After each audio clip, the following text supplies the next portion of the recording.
Welcome to AP today. నేను మీ మాదిరెడ్డి శ్రీనివాస్ రెడ్డి. మిత్రులందరూ subscribe చేసుకోవాల్సిందిగా సవినయంగా మనవి చేసుకుంటూ,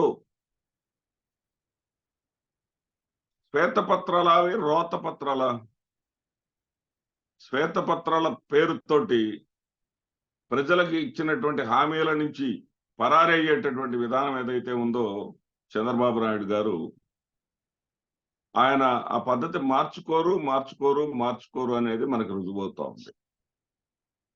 తాను ఇచ్చినటువంటి హామీలను నెరవేర్చలేక, తాను చెప్పినటువంటి పనులు చేయలేక, ప్రజల దృష్టి మరల్చడానికి అధికారం చేతులు మారిన వెంటనే అరాచకాన్ని ఎంచుకున్నాడు, ఆటవిక పాలనని ఎంచుకున్నాడు. ఇష్టం వచ్చినట్లుగా రాష్ట్రం అంతా అల్లకల్లోలు జరిగి ఆగిపోలేదు, జరుగుతూనే ఉన్నాయి.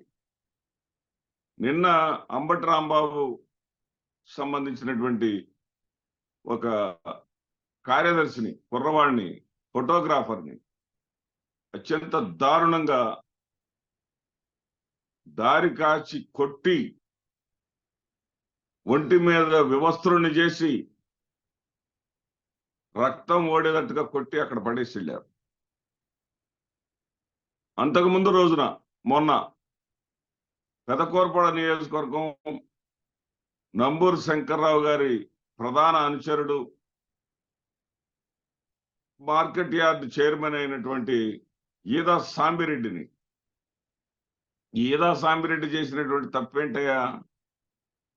ఎన్నికల్లో ముందు కొంతమంది బ్యాచ్ తెలుగుదేశం పార్టీలో చేరారు, వాళ్ళతో పాటు ఏం చేరల.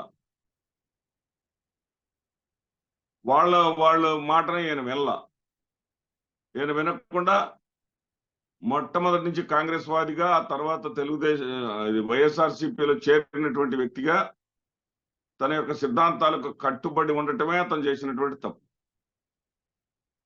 ఆయన్ను కూడా దారిగాచి అక్కడికి ఎన్నికలప్పుడు మీ మీద ఆయన ఏకపక్షంగా ఓటు చేస్తుంటే చేయనీయలేదు కదా, మీకు అడ్డుపడ్డాడు కదా, మీరు అతన్ని కొట్టండి తన్నండి అని చెప్పేసి గెలిచినటువంటి శాసనసభ్యుడు భాష్యం ప్రవీణ్ ఆర్డర్స్ వేస్తే ఆ దళితులు దాన్ని తిరస్కరిస్తూ, అయ్యా మేమందరం ఒక చోట ఉండేవాళ్ళం, ఆయన మాకు చేసినటువంటి అన్యాయం ఏమీ లేదు, మాకు చేసినటువంటి ఇబ్బంది ఏమీ లేదు, మేము ఖచ్చితంగా అందరం కలిసి ఉండాల్సినటువంటి వాళ్ళం, మీ జోలి రాము, వాళ్ళ జోలి మాకొద్దు, అదేవిధంగా మీరు చెప్పినటువంటి ఈ అరాచకాల కృత్యాలు మేము చేయమనే వాళ్ళు ఆనెస్ట్ గా అంటే, కొంతమంది పెదకూరపాడకు చెందనటువంటి తెలుగుదేశం పార్టీలో గుండాలుగా చేసేటటువంటి బయట వ్యక్తులను తీసుకొచ్చి దారి కాచి ఆయన ఉంగుటూరు అనేటటువంటి గ్రామంలో అడ్డగించి మల్టిపుల్ ఆపరేషన్స్ అవసరం అయ్యేదాకా అతన్ని దాడి చేశారు, అతని మీద, ఈదా సాంబిరెడ్డి గారి మీద. ప్రస్తుతం గుంటూరు సాయిభాస్కర్ హాస్పిటల్లో ఆయన వైద్యాన్ని తీసుకుంటూ ఉన్నాడు, ట్రీట్మెంట్ తీసుకుంటా ఉన్నాడు. అంటే అంత ఉండదా ఇక?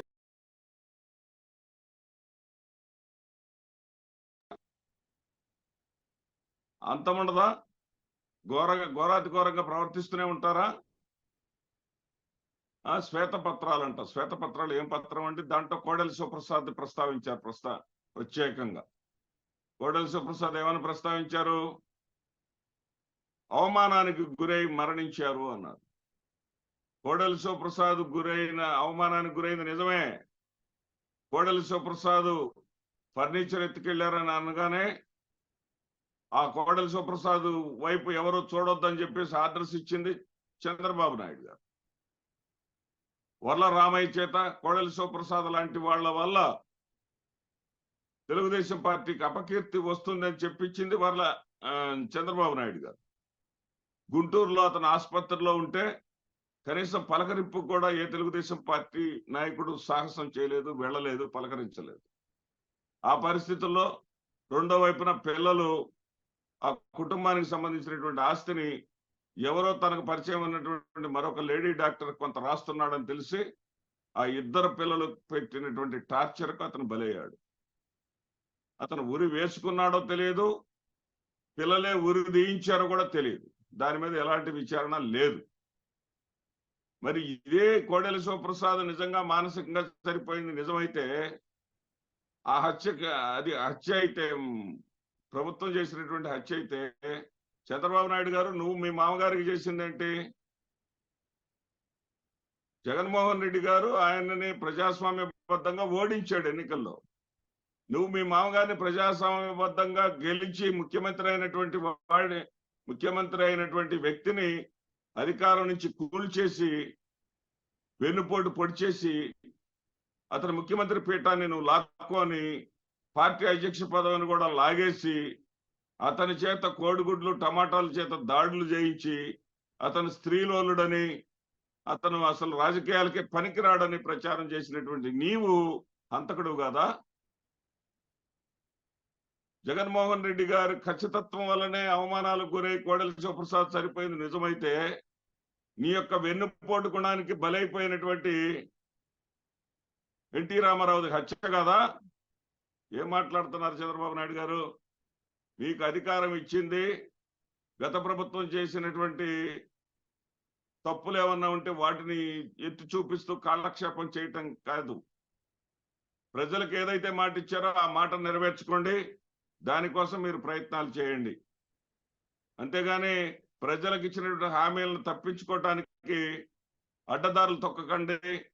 ప్రజల దృష్టిని మరల్చే ప్రయత్నాలు మీరు చేస్తే ఆ ప్రజల చేతిలోనే ఓటు అనే బ్రహ్మాస్త్రం ఉన్నదనే సంగతి గుర్తుపెట్టుకోండి.